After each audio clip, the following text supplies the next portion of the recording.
Hey, so this is the Drunkalogs, a podcast about addiction and recovery in which each guest shares their version of how it was, what happened, and how it is now, and then endures a half-hour Q&A at the hands of your host, Nick Morton.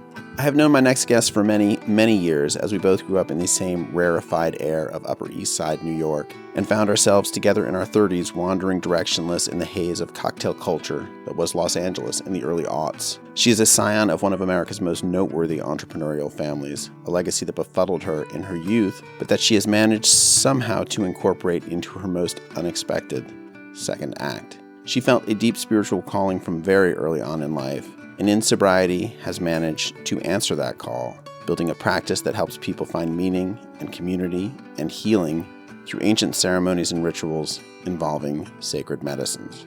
Yes, we are talking hallucinogens.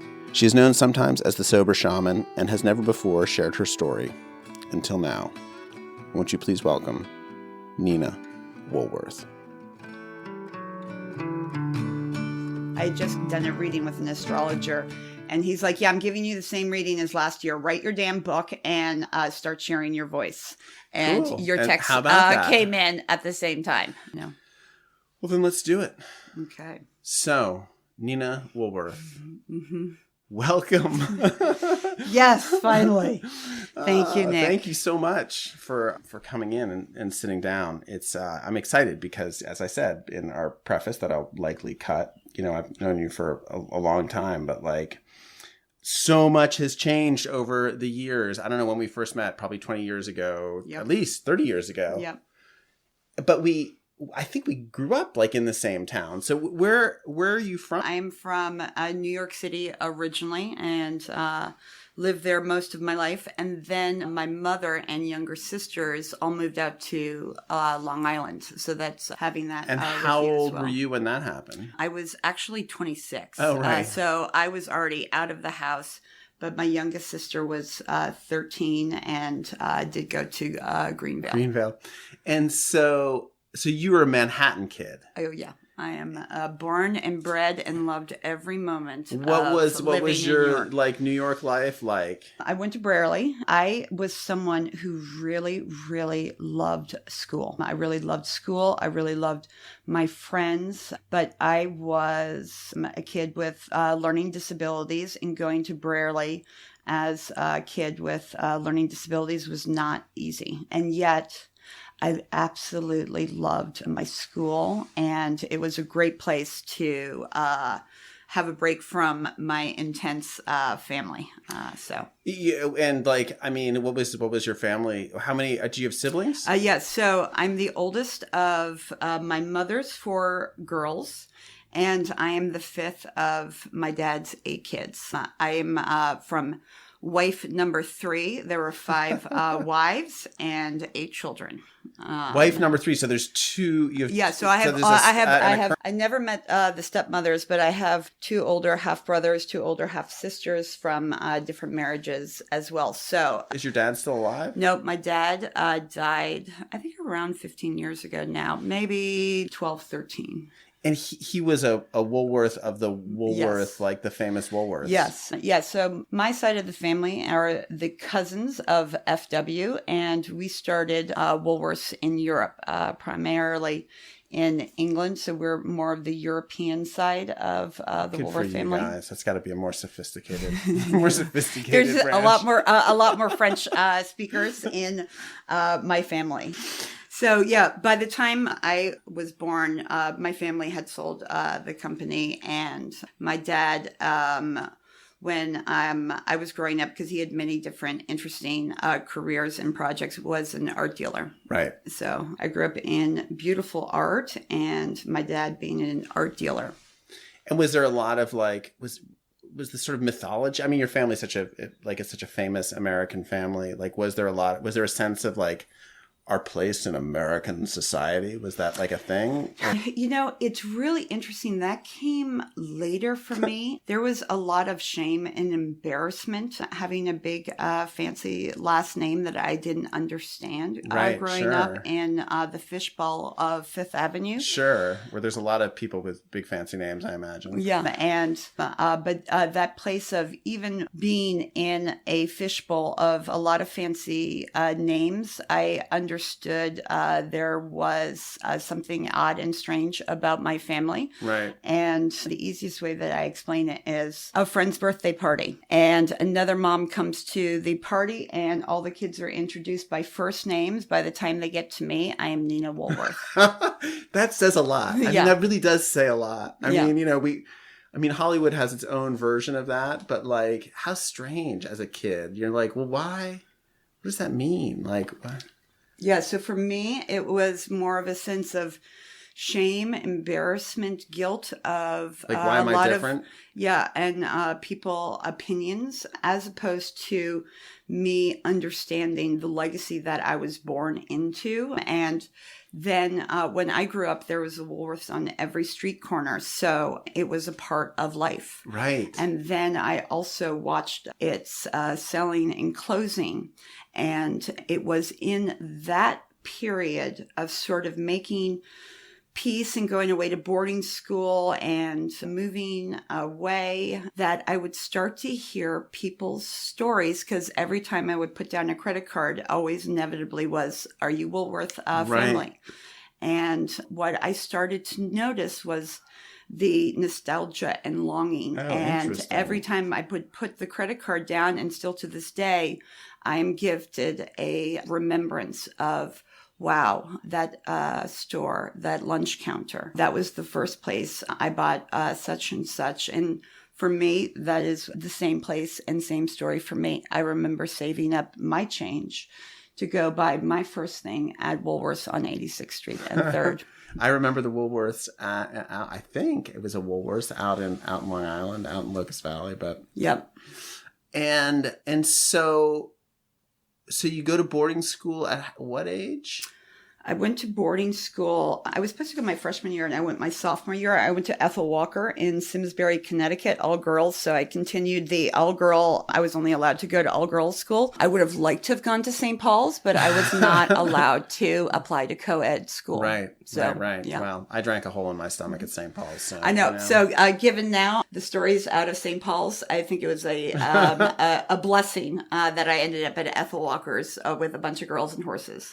And like, were you happy to get out of New York and away from your family at that point? Or were you... Well, I grew up in a family that you have to understand that boarding school is normal. My dad went to boarding school at 8. My siblings all went to boarding school. I had my bags packed at kindergarten. I could not wait to go to boarding school, but to be like my cool older siblings and cousins.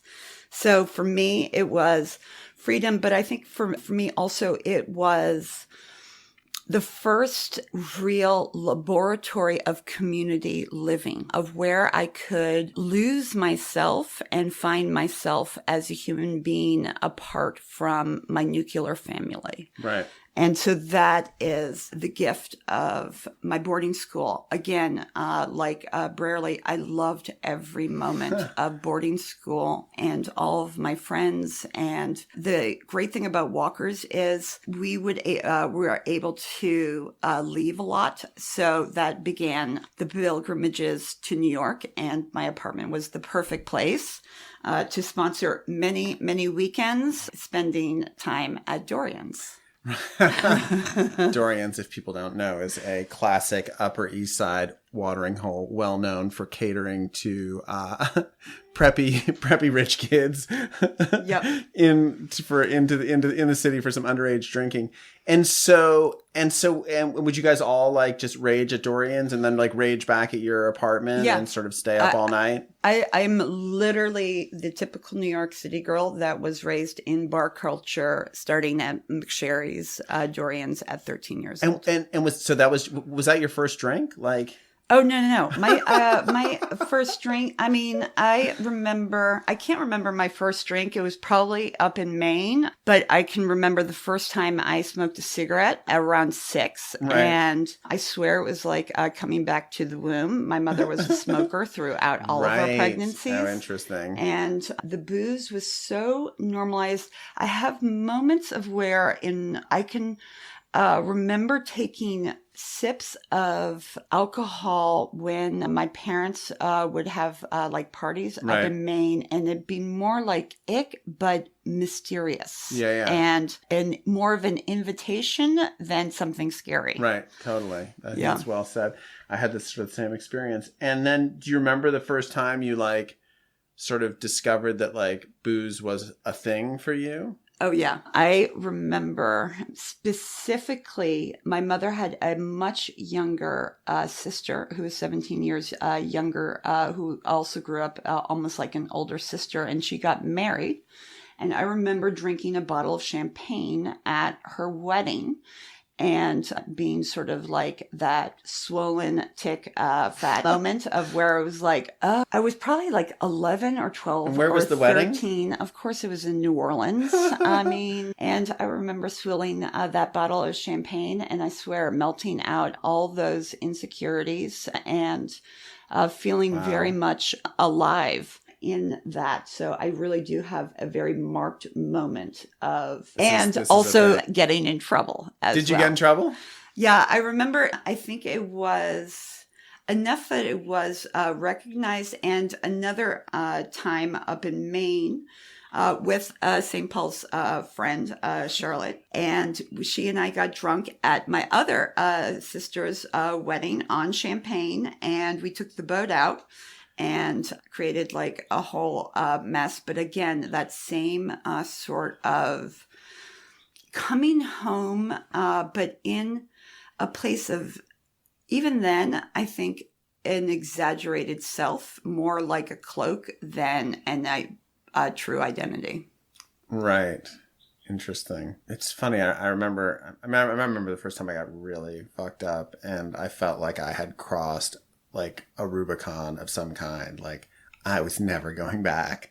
Like I just felt grown. I felt grown up. Yeah. I mean, I was 12, but I felt I've experienced a taste of adulthood, and like, and for a long, long time, that was all I really sought out. That was what I looked forward to. I think that is that vision that you just said as the 12-year-old who landed in that place of, oh yeah, this is my identity. And I think that was very much for me at 13, being a mini adult with a cigarette in my hand and a drink, just like my parents. I was a mini adult and entitled to this drink and cigarette. You want to hear my life story? 13. I got some wisdom. Exactly. I've been through some shit. You know, by the time I was 13, I already had permission from my parents to smoke like a European, and I was a pack-a-day smoker. I could tell you all about you really smoked a pack a day at 13? Oh, yeah, I was. I know. It's like, talk about a little adult, but yeah. And then I'm so interested in all this, but like, how does your drinking like progress from there? I mean, like... Well, it's an interesting thing. My drinking career is that you have to really understand before the drinking career happened, there was an eating career. Right. And I was 6 foot at 10 years old and severely or enough overweight that my parents were obsessed with me losing weight. So I learned about AA through OA. I went to OA at 11 and was sent to all these different, every type of diet, you name it. So what was, I was OA hardwired. like at 11? Not a place that you want to hang out as an 11-year-old on Park Avenue discussing gray sheets. Were there any other young people there? No. Right. What is a gray sheet? Gray sheet is more towards like keeping food. But that was my first experience. And enough of those meetings sunk into my head. Interesting. With also the explosion of my parents' divorce and my mom. How old were you when they got divorced? No, when they separated around 9 or 10, Oh, right. then was the horrific fighting that proceeded for 7 years of Right. when I think my parents finally got divorced when I was a junior in high school. So I was in the War of the Roses Right. for 7 years. Right. And nobody won, Sure. most of all us parents, if you're listening. So my parents really broke up a lot because of my dad's drinking. And my mother went to,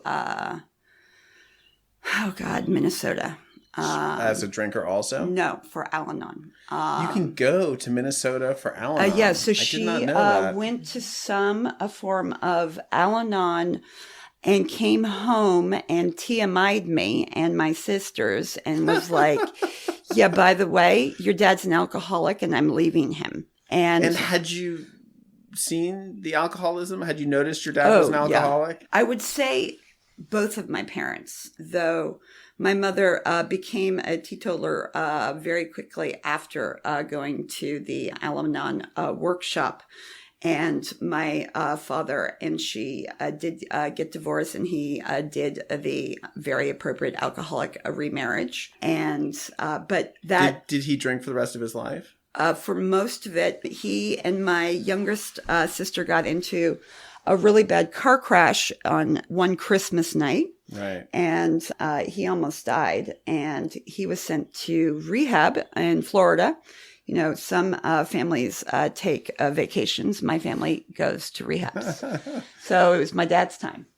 And we sent him to rehab, and he came back with wife number 5. But, you know. He got something out of it. But yeah. Was he recovered? I mean, did that... You know, there were moments that he would have some time. No, he hid alcohol and died a very complicated alcoholic life. And it was really sad watching my dad die of alcoholism. About the worst way to go. Yeah, he literally died from liver failure and his entire body shutting off. And then we had to take him off of life support. Jeez.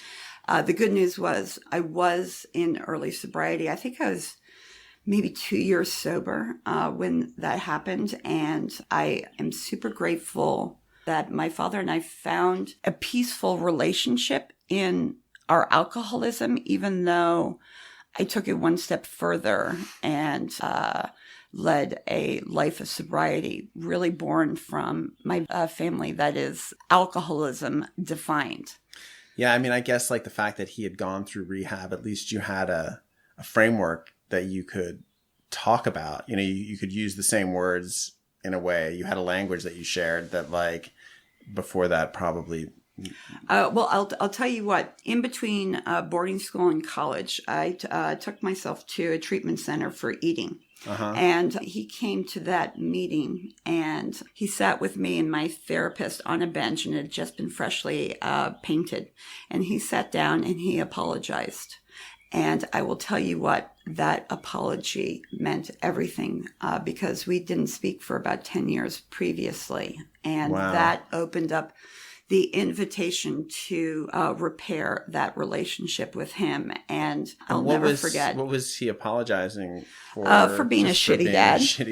For being a shitty dad, a shitty role model for a lot of his mistakes. But it was that deep humanity and humility of that parental figure. And when he stood up from that bench, he was in his full fucking suit and paint, and it was so paint tender. all over his backside. Yeah, it was like so tender and vulnerable, and I really just saw my dad as like a human being, and we became friends. That's amazing. Yeah. Right. That's really cool. And where'd you go to college? I went to Hobart William Smith, a right. perfect place to continue the party school extraordinaire. So it was really interesting. I had this really sort of fun, Bobby, jovial relationship with alcohol, but really my torture was my weight and my eating. And I had that wooden leg. I was the girl that took home all the friends at night, made sure that they got home, held the hair Right. when they threw up. And what I really loved back then in college is, that safety valve of when it's time to go home? That was very much intact for me. So when it was time for me to go home. And so later on, when that safety valve changed, right, that's when I knew something had changed in my drinking. That's interesting. And like when you go through college, you're drinking and you're like, whatever, you're partying, but you're the one that kind of has it together because you've got higher tolerance and whatever, you've got that recognition of when it's time to hang it up. Are you also going to OA, and are you also doing? By this point, I know I had entered college because I'd gone to the treatment center, and it was an AA model. I was also sober from drinking at that time as well. For how long? That lasted only a couple of days in school. I remember making that decision, crossing a football field with a beer, but again, enough of that program talk that I knew I was overriding something, and it was a choice point. Yeah, sure. Yeah. Then what happened? No, I didn't ask you anything. No, it's just sort of... Yeah, again, like what was interesting about college is I went to a party school, but it was a party school with something that happened every spring called Folk Fest. So I went to a college that was more interested in psychedelics than cocaine. Right. And God, I'm so grateful for that small choice, because I was never interested in cocaine, but I'll tell you what interests me. Mushrooms, LSD. And do you remember like your first sort of mind-blowing... What was really interesting was I had a gift for hanging a really beautiful tapestry. And those tapestries would open up and just share so much information with me. I was always sort of the caretaker of the group, even though I had friends with way more experience that were doing it in boarding school. Right. I had a really bad experience with smoking lace pot in boarding school, that I had a panic attack that put me into the hospital. And so, I didn't smoke pot for a year, 9 months, and 23 days. That too was broken in college when I met Gina the Bong of my dear friends down the hallway. So, yeah. And so then you graduated from college, and where do you go? I graduated from college, and I was always under the belief that I would go into the art business. Right. And during my college career was the massive art crash. And when my dad was like, "Are you crazy? You are not going into the art business." And so I changed my major all of a sudden, the tail end of my junior year, into English. And so I graduated with an English major and a lot of interesting minors, but with no sort of plan of what to do. And I was really lost. My first job was with my godmother in the jewelry design business. And I am so grateful for that. And then I moved into starting a decorating company with my mother a couple of years later, but would sort of ping pong back and forth, very sort of lost out to sea with what I'm meant to do in this world. And you ended here in LA, right? At some point. Did you get sober here in LA? No, I didn't. Before I arrived in Los Angeles, I was living in the Upper East Side, and I had started seeing a therapist 3 times a week, and he stuck me into another group. And and he gave me a delicious invitation of, I know that it's easy to blame your dad, but have you ever considered that your mom may be a part of the equation? And that gifted me the crack in codependency that freed me from my professional caretaking role of taking care of my mother and my sisters, because she was a classic single mom raising 4 dysfunctional kids. Right. So thank you, Shelley Barron. You rest in peace. But it was that place of the painful process of individuation. And so I first went to Puerto Rico. Right. And lived in Puerto Rico for a year. And before I was born, my dad had a hotel in Puerto Rico. So it was another version of learning my lineage. And I went and lived at a raw food place for a year, of course, losing weight. And I really loved living in Puerto Rico, but I didn't want to be a professional sand groomer. So it was time to go. And I was in storage, and I was up in Maine, and my sister, whose husband was a big fancy agent in Hollywood. God, I had totally forgotten that. Yes, I am. I have always. Elways. Yeah, I've always had. He was my boss of boss. Exactly. I worked for him. So yeah, my brother-in-law was Cassian. And my secret of secrets was I always wanted to work in film, but that fat thing and insecurity sort of kept me from that place. But this was that sort of opportunity. And Saturn return. My sister was like, "Hey, your sister's name is Saturn." Priscilla. Oh, sorry. Yeah. You were Oh, no. For a second, I thought you said your name. Your sister. I remember now that she was Priscilla. Yeah, no, my sister's name is Priscilla. Name was Saturn Return. Yeah. So, but I will clarify there's a what. Of the Woolworth family what a Saturn Return is for your listeners, because a lot of people do know what Saturn returns are.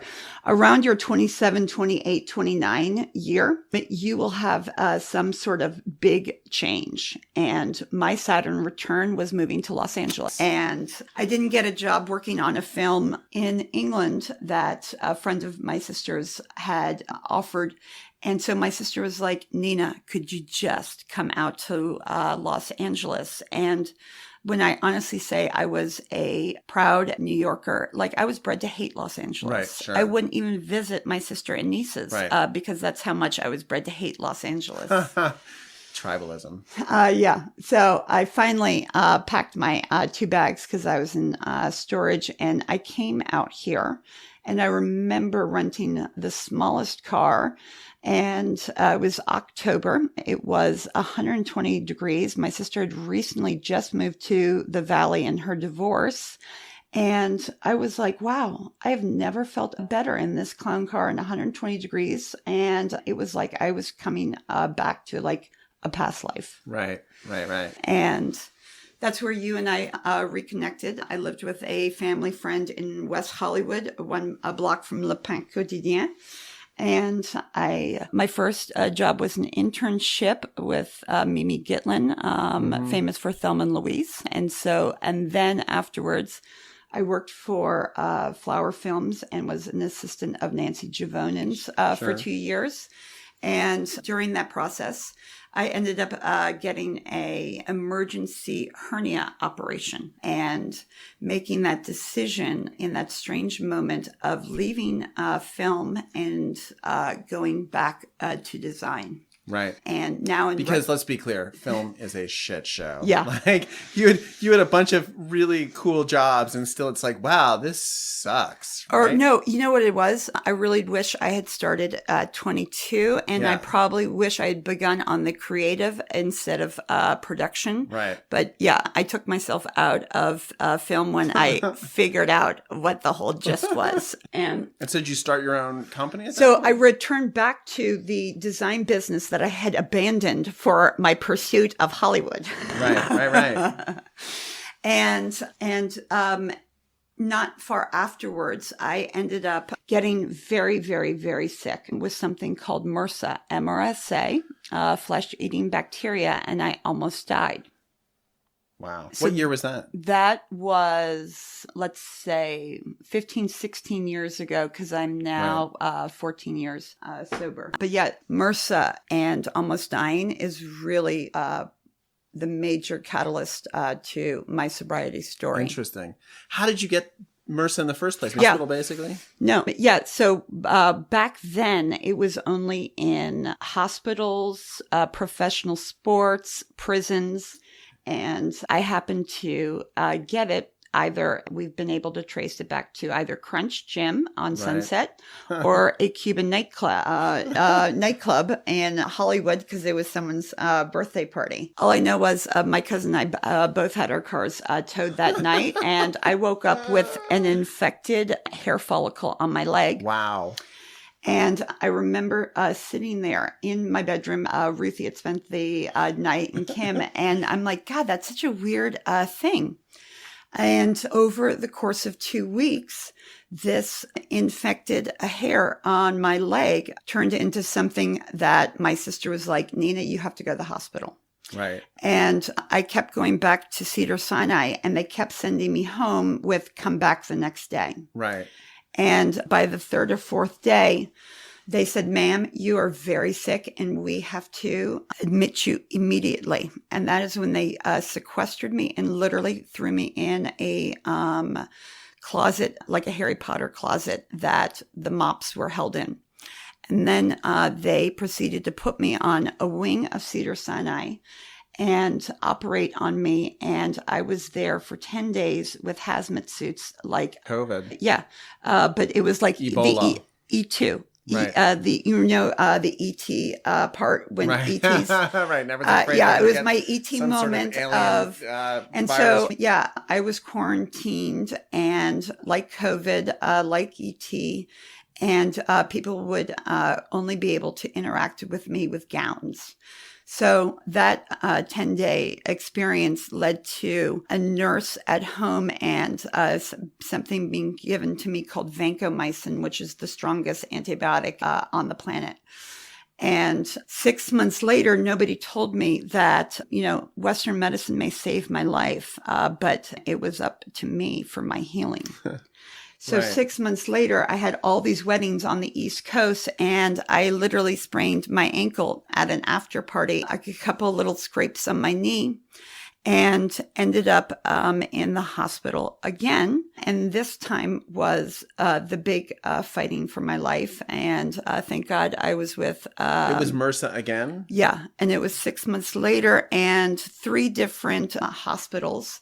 I had been staying with Kim Cutter at her sister's place. I'm forgetting the North Shore of Long Island while I went to all these weddings because it was that sort of time in our lives. And these weddings were all like bridesmaids and this and that. It was like, and so I literally moved to the East Coast to do these weddings. I got super sick in the process, and I went to a hospital thinking maybe I'd hurt my knee. And that again was, ma'am, you're really sick. But I ended up at NYU in critical care with family members coming in to possibly be saying goodbye to me. And I was operated on over and over again, a 2-month process, 7 times, I think, over. And I was the Eloise of NYU.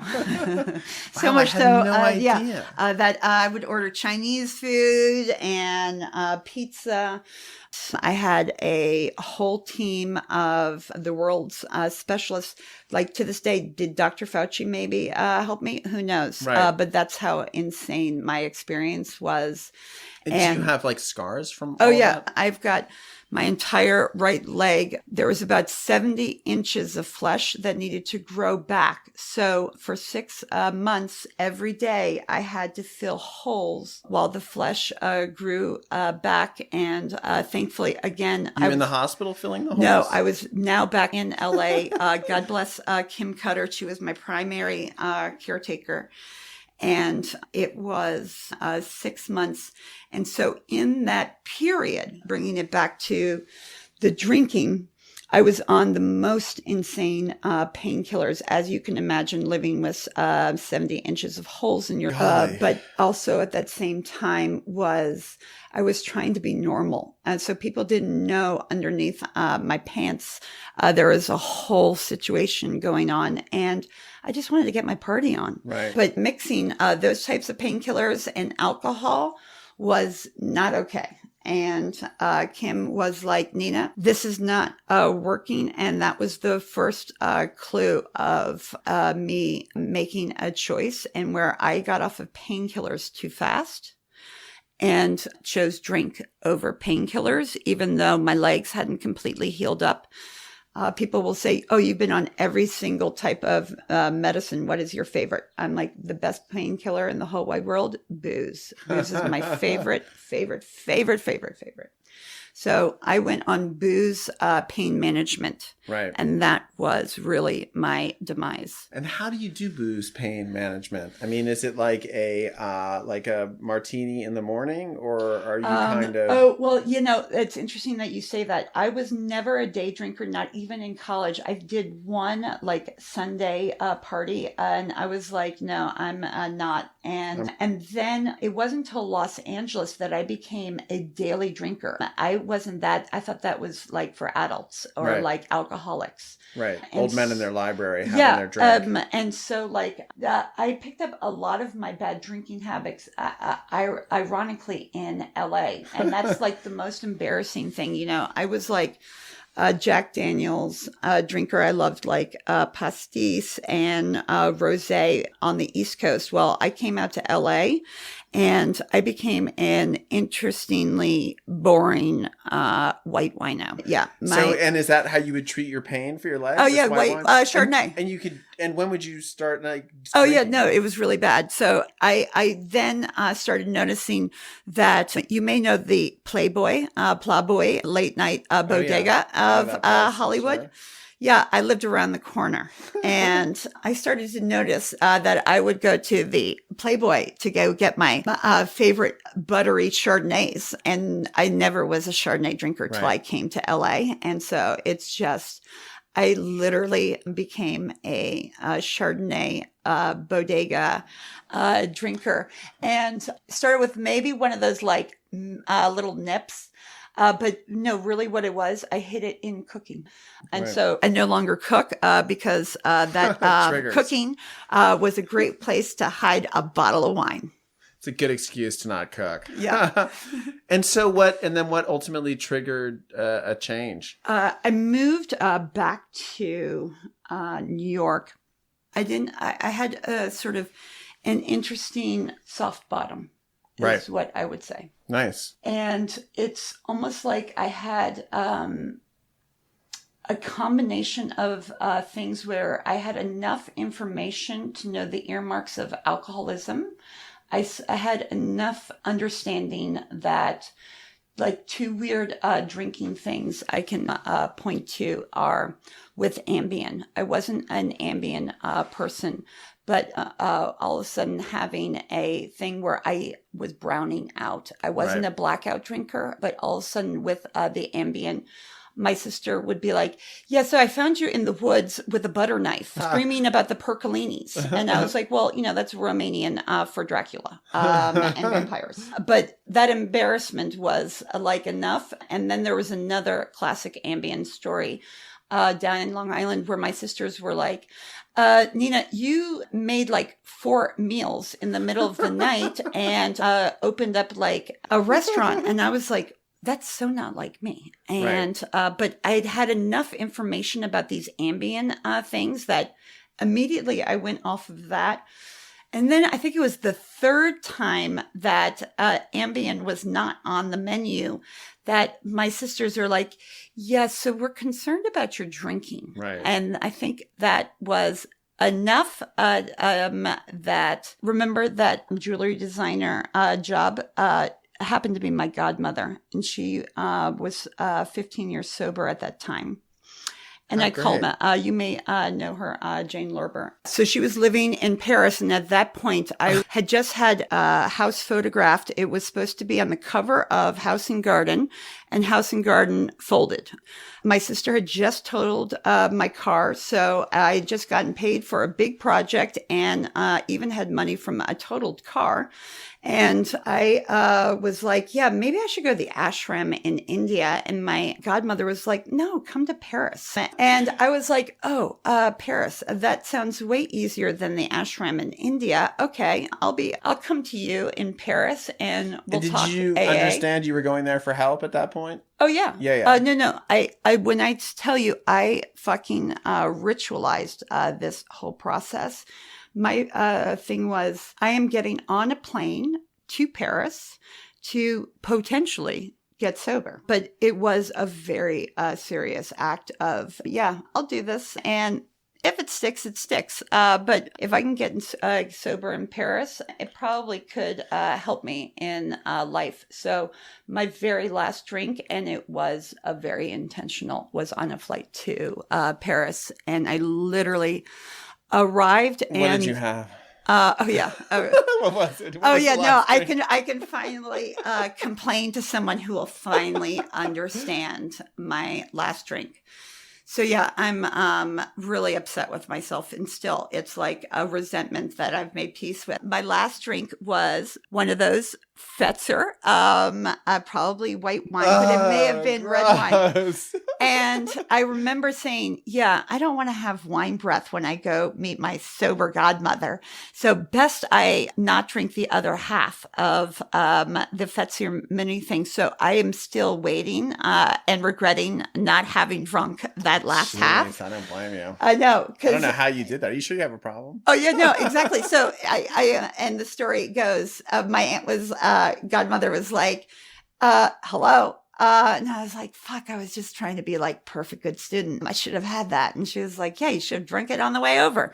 But yeah, no. Take you to meetings? Yeah. So I literally didn't even land before I was rolled out of bed at 8 a.m. and marched over to the cathedral because I was living 2 blocks away from the AA meeting in Paris. Wait, is it in a cathedral? Is it in Notre Dame or something? Yeah, that's where I got sober. In Notre Dame, for real? No, not Notre Dame. Right. It's the cathedral on Boulevard Henri IV. I was gonna say, that'd be amazing. Yeah, so I got sober between the cathedral and the American church in Paris. Were the meetings in French?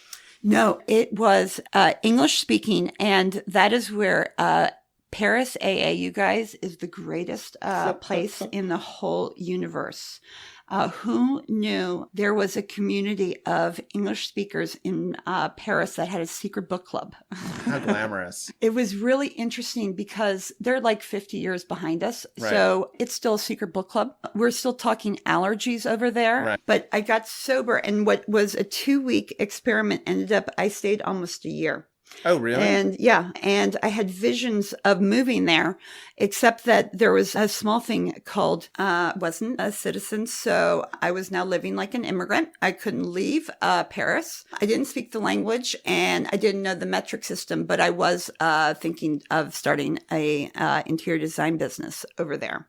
And did you stay sober from then? I mean, is that really the end? That's the end, right? Yeah. So no, 2008, and the crash happened. I came home and was in Long Island for a minute, and then I moved back to LA. So I would sort of go between LA and San Francisco, but I never had the sense of community that I had in Paris, because that is and always will be my home group. Do you still go to meetings? I don't go to meetings as much as I do, but it's because I turned my life into the 3 tenets of AA. You know, connection to spirit, community, and service. Right. And so I live those 3 tenets, and have created a life that is a walk of integrity that I learned specifically through the 12 steps that I work to this day. And I have a lot of questions, but I'm sort of curious, like, you know, you'd come out of OA and like whatever, you had spent a long time in deeply alcoholic communities. And I'm curious, what was the thing, if there may not be a simple answer to this, that you found in that Paris group that was like, oh, I can take this with me. Like, this is a tool. I can tell you immediately. And this is the gift of, I am really someone who I say, I have, it takes a village, and I am really an experimentation of many communities. The greatest takeaway from my experience in Paris was community. Right. And addiction, alcoholism is a disease of isolation. And the cure is connection. And I learned that in Paris. Amazing. Yeah. Presumably you stayed doing some interior design work after into sobriety? Yeah. So I definitely had a total nervous breakdown when I got sober. It got way worse, guys. It got way worse, but also beautiful at the same time. I moved back here, and I had a spiritual awakening at the same time of getting newly sober. So, which really was incredible for me, but for most people on the outside, they thought I was fucking crazy. And so what happened? I was back living in LA, let's say sober 2 to 3 years, and on and off different pain medications. My biggest being, I had a major over-the-counter thing with Advil and Tylenol. Followed by an on-off a thing with pain medication, because I genuinely lived in pain and would see a pain management doctor. The pain management doctor was like, "Ma'am, I think you need to go on a fentanyl patch." And I was like, "Fentanyl patch? Isn't that like end-of-life cancer?" Right. And I was like, "Absolutely not." And I went home. And I was in like meditation prayer. And I said to God, "God, I am living in so much physical pain. Take me out or show me another way." And the response back was, "You need to make peace with yourself in your body. You need to make peace with yourself in this planet. You need a shaman." And I was like, "What the fuck? What the hell is a shaman?" And that is really how it all began. Because in Los Angeles, everyone's got a shaman for you. I've got a shaman for you. I've got a shaman for you. I've got a shaman for you. But I was also newly sober, and I come from a crazy Christian background. So shamanism was like, witch doctor, no way. And I come from a college of mushrooms and mind expanding things that I really miss because I never did them again. And so that curiosity, and also hearing about and knowing firsthand these different things called ayahuasca and San Pedro and magic mushrooms were all starting coming online again. I asked a lot of people, and it ended up being my neighbor in my building that knocked on my door and said, "I have a shaman for you." And the only reason why I trusted my neighbor was he worked for the government. And so I figured if he was bringing me to some snake oil salesman, it was probably the safer of the bunch. And he took me to my first ceremony in Simi Valley, of which was like 70 people. And I literally had like every hidden pocket, bra, underwear. There was like a Jesus or Mary icon like stuffed in there. Okay. I was like terrified and shaken like a leaf.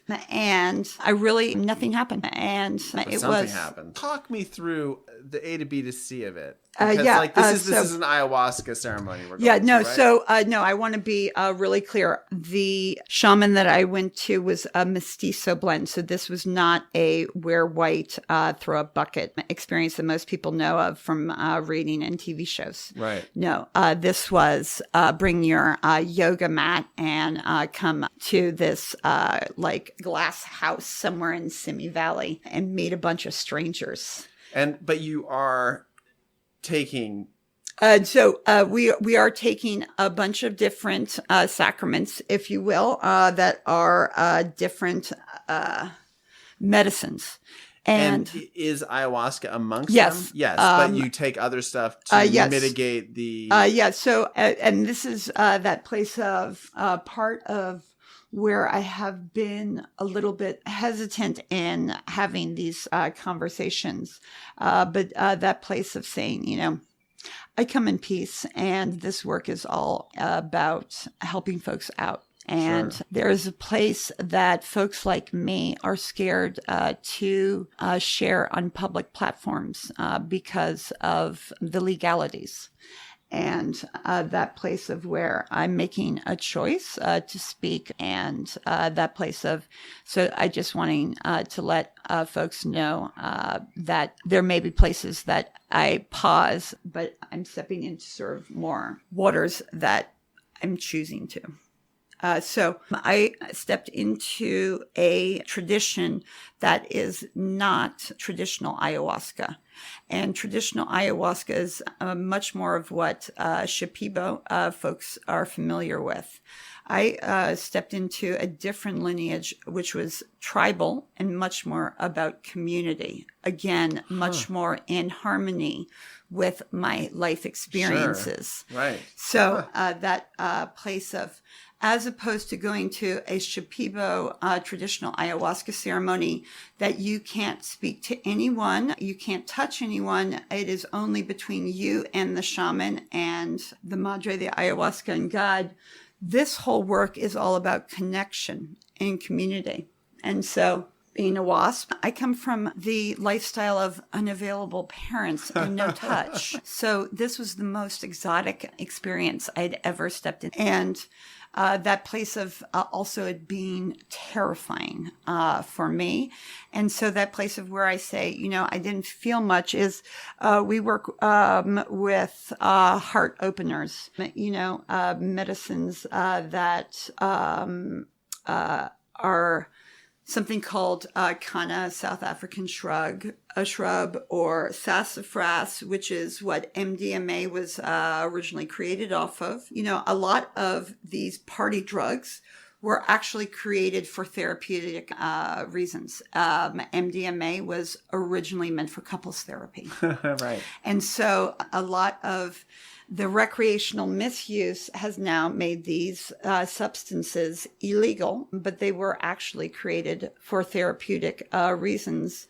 And so this first one that you went to, what was your experience? Really a place of, I think, what it was the first time I had stopped in a really long time. I don't really remember much of the heart openers. I think I was so numb, but there was something in that I joined a smaller group. So I joined a private group. The 70 people was a real rough entry in. And I joined a small private group, and I would go once a month for a year. And the first couple of sessions, I realized, something numinous is changing in me. I was someone who had a really hard time sleeping. And so when I was able to start to sleep again, because I can tell you a lot of my drinking was trying to get me to go to sleep. And also that place of coming back around, I do want to actually say one thing about my drinking career. Though I was not a person into drugs, I had a very long and interesting on-off relationship with ADD medication. So I was legally prescribed the Ritalin and the Adderall. And so when I stepped into this work, I was on antidepressants. I was on and off pain medication. I, at this point, was up to 90 milligrams and 5 different allergy medication prescriptions. So you couldn't get real number than that. And the only thing I wasn't doing was drinking. But I came in with a bunch of other numbing agents, and what interestingly happened was I kept going to this group, and we end up at another house. And the floor mat of this random couple's home in Pasadena opens up into a Native American scene. And I was like, finally. And I jump into this Native American scene. And that is when I remember, I've been doing this for a long time. And it was almost out of like a fucking movie. I remembered who I was and that I've been a spiritual teacher for a very long time. And it was like, it just woke me up to who I was. And so I came out of that journey and said to my Peruvian teacher, I've been called to apprentice with you. Right. How do I go about doing this? And Right. So that is when I left my small group. I joined my teachers' larger groups and I joined his school. And I started just like everyone else, the old-fashioned way, putting away water bottles and yoga mat, sleeping mat, stuff like that. But I'll tell you what really helped me, I feel, separate me from all the other people in the training program because, there's 300, 400, 500 facilitators all over this planet. But, I was trained by a really interesting legend. And what separated me from a lot of other people was I was sober. And I came to learn a job and I already had it in me. My teacher was helping me remember. And I was called into the role of medicine work. And I apprenticed a Peruvian shaman for several years until it was time for me to part ways and then step into my own path and lineage separate and apart. I'm curious what that conversation was like. Yeah. I had to quit not once but twice. He did not want me to leave. I would have stayed. And this is where a patriarchal teacher made a mistake.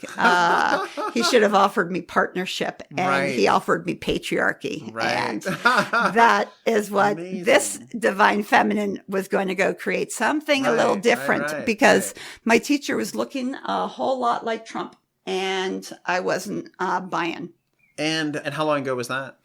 That was about 5 or 6 years ago. And, he's an amazing guy, but he is a Peruvian patriarchal model similar to what's going on in the planet. And How does your practice differ from what the sort of lineage that you practiced under? well, that's where I would say I'm a mestizo blend of both a Peruvian lineage that I was apprenticed in, but let's not forget my family. I come with my own lineage. And so that place of bringing the Woolworth lineage as well as, and more importantly, my mother's lineage. And I have healers and ministers in both family lines. It was really interesting. A cousin of mine did a sort of family investigation of the Woolworth line, and the Woolworths came here as Puritans and were farmers and ministers until things got really weird and strange when the Woolworth store caught on and is in every corner of the planet. But I feel like it is part of my lineage is, my family really created and brought shopping from out of only the upper classes and democratized it and brought it out into the planet and into the masses. And that gift of shopping was been really great. But as we all can see, we are now dealing with the karmic back end of the spirit of materialism. Sure. And I know my family, it's kind of like the tech industry. You think you are bringing solutions, but that place of not seeing also every solution has a shadow. Sure. And that place of bringing my family into a sort of, instead of it being a tragic story of excess of, what happened to the Woolworth family. It is that place of, I just feel like I'm stepping right back into what my ancestors were doing, ministry. To begin with, yeah. Yeah. I'm curious, like, you have a client base, presumably, and do you keep in touch with those people? I mean, do they feel like they are part, do you all feel like you're part of a community that is sort of united in purpose of some kind? Yes. What has happened over the last few years is I have created a intentional community built word of mouth through my friends and family and their friends and family. The most interesting psychedelic community, and one of several blossoming up. And you can only imagine, it's an interesting thing that I don't look on the outside like your stereotypical shaman. But I am Cuban blood. My real name is Carlota. I just happened to be born into an interesting family on the Upper East Side with a lot of crazy gifts that in past incarnations I would have already been burned at the stake. And how often do you perform a ritual? You're catching me at an interesting place of, I have been quietly building a really interesting community that where I'm sitting right now, I can honestly say I can pick and choose whoever I want to work with. I am now at that level that I'm now looking how to bring in more resources and more people to help support me, because I've got 700 unread text messages and people and their mothers knocking on my door wanting to work with me. And so I'm at a place of, I'm in a place of reworking my lifestyle from a place of spending 11 years living out of a suitcase to now trying to find balance, because I have spent 11 years building and raising a network of interesting folks all over, primarily in California, but all over the U.S. and planet through my apprenticeship and my own network. And so that place of, when you ask me how many ceremonies do I do, in the process of really trying to do less and less and be really thoughtful and mindful of who I work with. When you do perform a ceremony, if that's the right, how many people participate? So pre-COVID days, they would be generally a lot bigger because, again, I said it's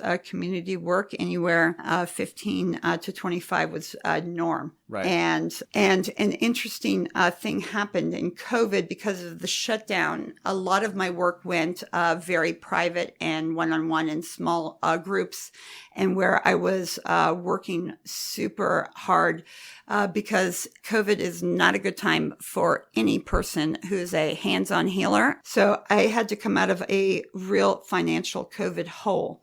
And you can hear it in my voice, I've been working so hard the last couple of years. So I'm in that process of slowing down and creating more pilgrimages to sacred sites in foreign countries. I'm off to Egypt at the end of the month, and creating larger events is what I'm in the process of doing. Oh, cool. And when you perform a ritual, do you ingest the substances as well? Yeah. So the irony is I get sober and then I step into sacred substances as a career choice.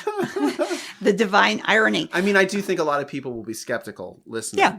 But and that's where I would say, have you guys read Bill W? Do you guys know what Bill W and the entire AA model is based on? A spiritual experience on belladonna.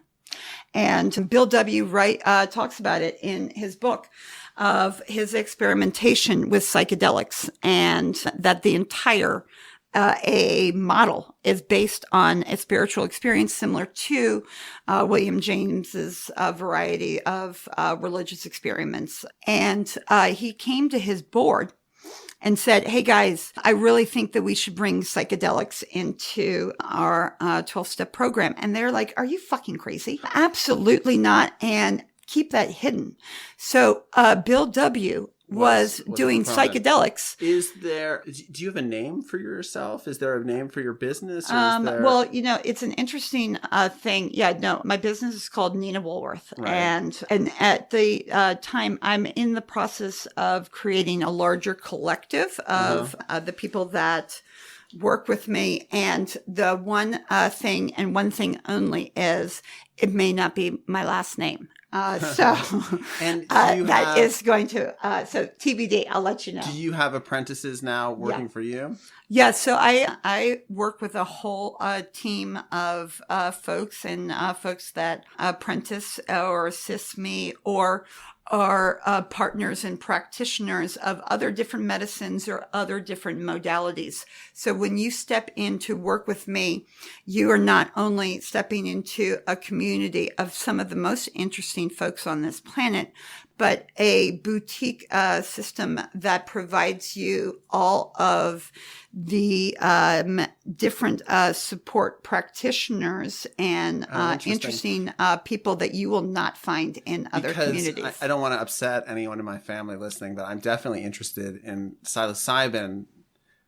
Just, I don't know why. I guess because I took it as a kid and it was so intense and interesting. And so if I came to you and said, I really want to, have a spiritual experience with mushrooms, would you refer me to someone else or? No, I would say, why are you knocking on my door? Of course, I'm the most perfect person. I'm from your background. I happen to know all of your childhood problems, but I also got trained in this weird thing by a Peruvian shaman. And I know to have not only help you, I can show you that belief of, where that story of 20 years of therapy in one night, you come to see me and I can deliver that. The other question I have is so I come to you because I got plenty of problems, Nena.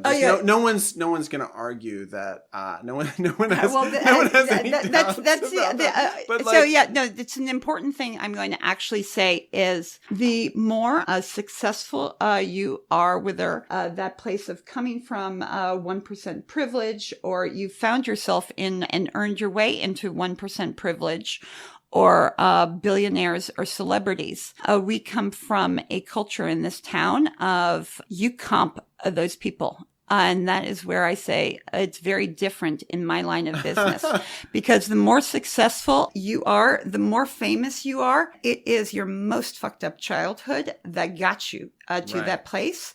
And if you're knocking on my door, I know you've been tortured. I'm going to show you a much more gentle way into an ease and grace of being able to examine a lot of those painful places in your childhood. So I'm hold on. I'm referred by a lot of my AA folks as the sober shaman. So there is a huge vein of AA people that already work with me. I see a therapist once every 2 weeks. He's a pretty profoundly interesting, damaged, complicated person. And our conversation, it's horrible and challenging and taxing, but super helpful for me. It sounds like a good father figure to work your stuff out with. I come to you and, I have these, whatever, there could be any number of reasons I come to you. And we do a ceremony and you're in the ceremony too. Oh, right. You're going back to do I take anything? How can you help me if you're having your own profound spiritual experience? Well, okay. Let's get super clear.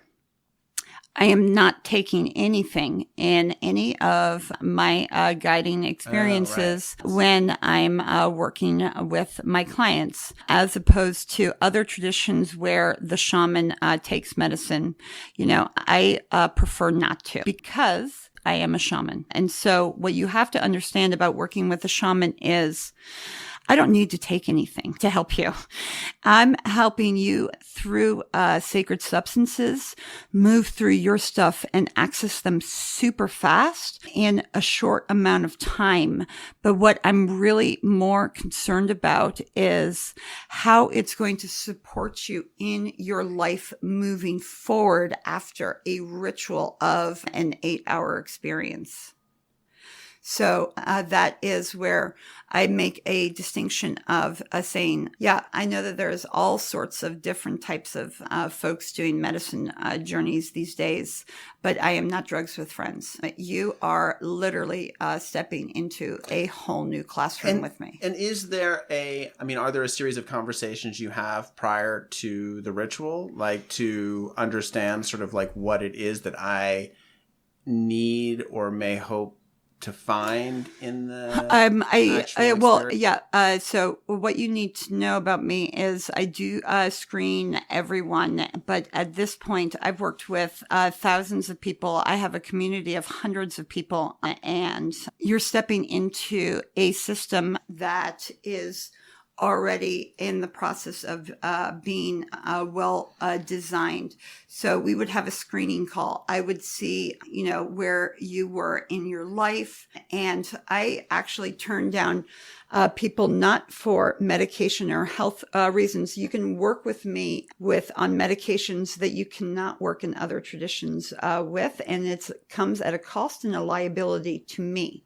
However, I have the level of training to support folks coming in at all different areas of interest, whether it is just general curiosity, a cancer diagnosis, a career thing. So you come to see a shaman for anything, whether it is a health issue, a psychological issue, or you need help with your business plan. It's that place of whatever you need. Are there different sort of medicinal protocols for different kinds of things? Yeah. So shaman gets people in the door. But I'm really an alchemist and an architect. So this is where you are stepping into your very personal curriculum with sacred substances and your relationship to spirit. And you're stepping into a mystery school. And I teach many different lineages,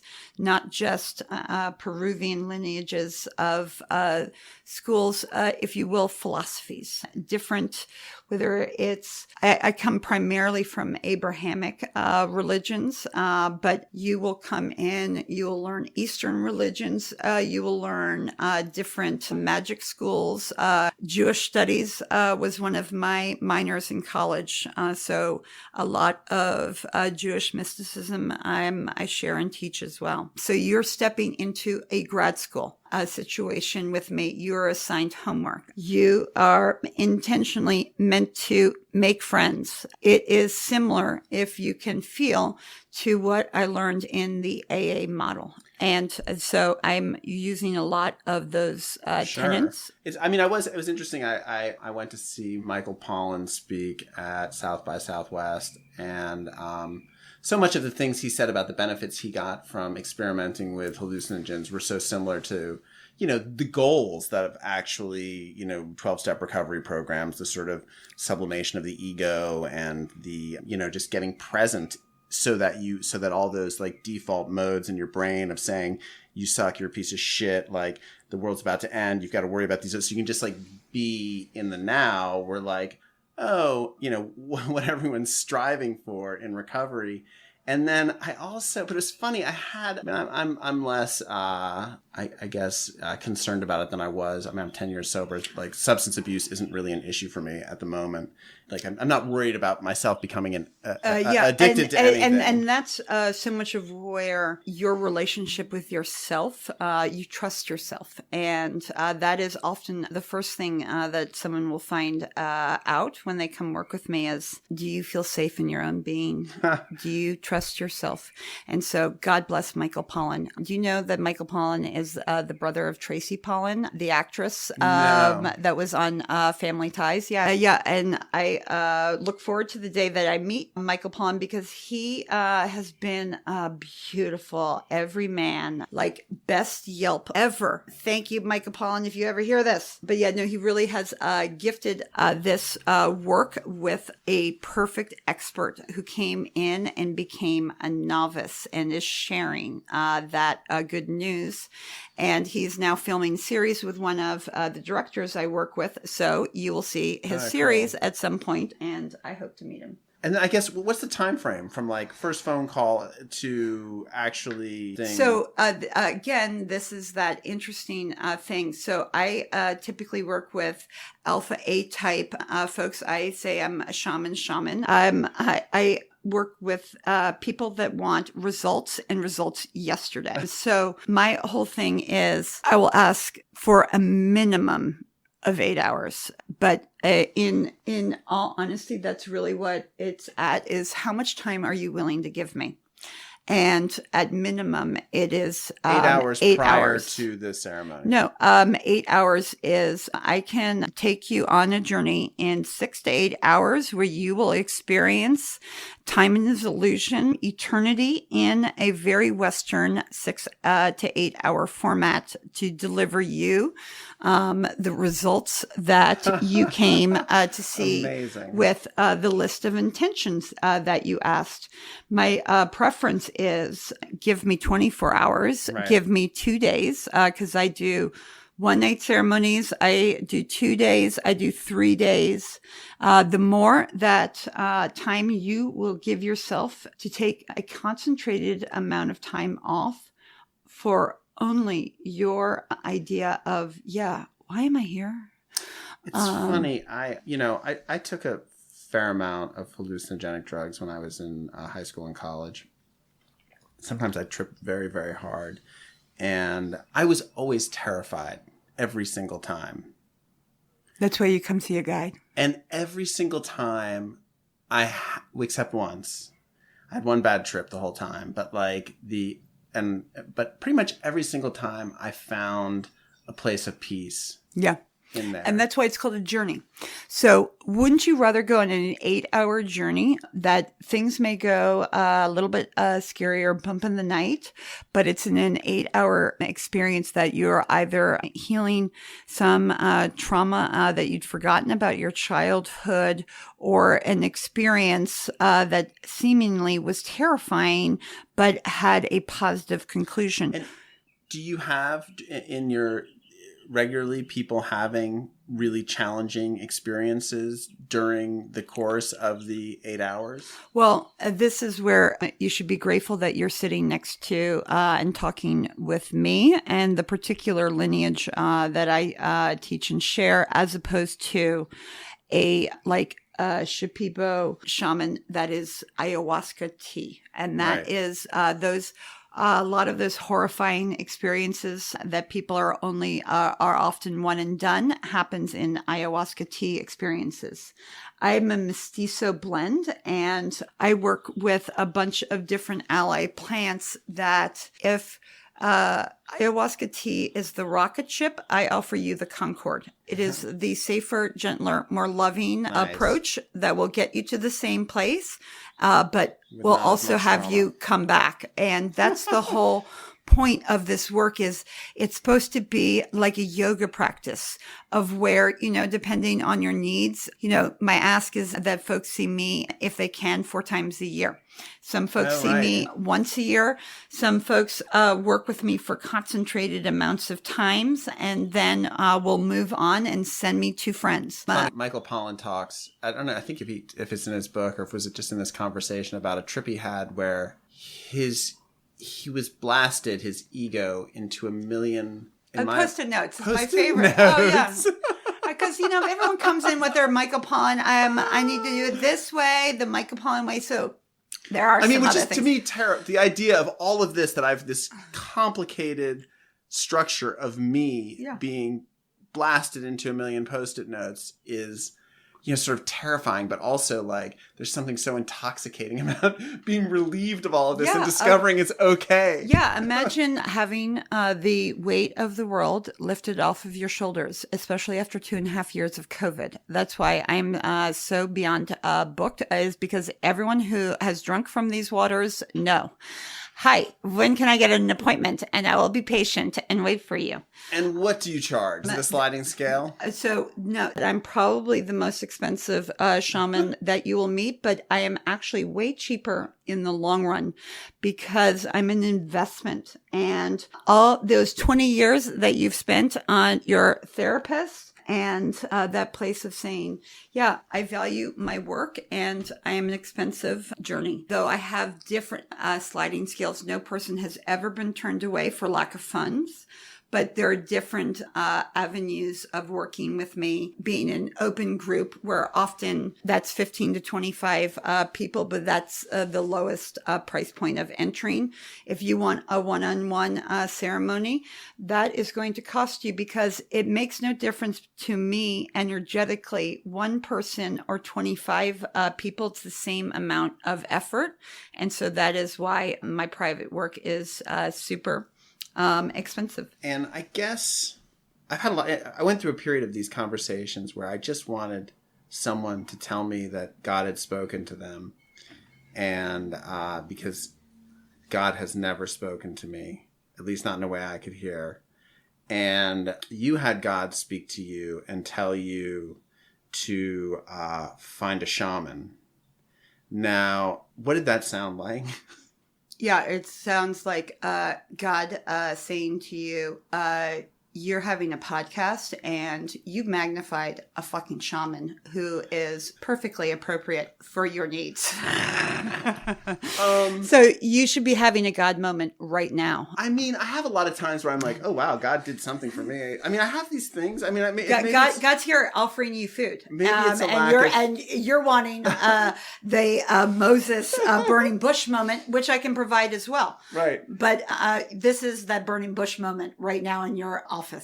I guess then the other question I had, that's a great answer. I take that. I accept that. Is in that experience where the floor mat revealed itself as a Native American scene and you went into it, what was was there a transformational moment in that you remember? Well, that was an interesting, so I'll go back to, before I get back there, and remind me of there, because I want to go back into your God speaking to you. So I grew up across the street from the Metropolitan Museum. And back then, the fountains were different. They were oval shapes. And around 7 or 8 years old, I would ride my bicycle on the lip of those fountains.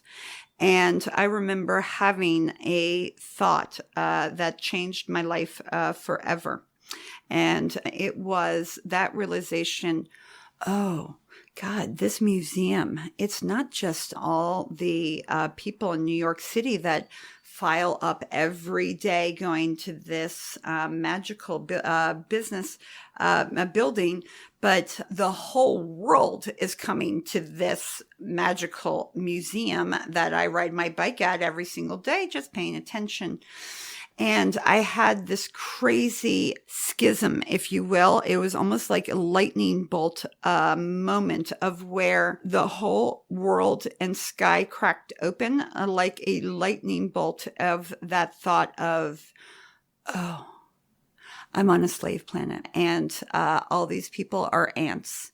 And this is no different than the ants in my science room. Oh, I came here to help. And so I had a situation, an existential nervous breakdown, depression at around 7, 8 of where I came to this planet to help moment, and all these people reminiscent of being on a ant colony, slave planet. So that is from that moment on, my life mission work began, is I came here to help. So when that floor mat experience happened and me jumping in, it was like, of course, this quote unquote inheritance has been waiting for me to do my work, to be able to then step into the role that, was born to step into if I was willing to do that hard work along the way. And that is literally that place of happening, whether you believe in past lives or not. I've been doing and helping this planet in other previous past lives, and this place of saying and seeing my life in retrospect my higher self has been orchestrating us a very large healing for my 3D self. And I have been in preparation for this time. My entire life's work is about this time. Well, that makes a lot of sense to me. Yeah. I gotta say, I'm happy, thrilled to hear that response. And I don't doubt that there's a lot of healing your work can do. And thanks for coming here and sharing it with us. Thank you, Nick. I really appreciate it.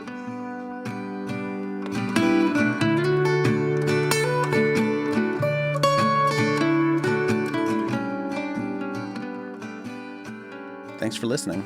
You can support this podcast at patreon.com/thedrunkalogs.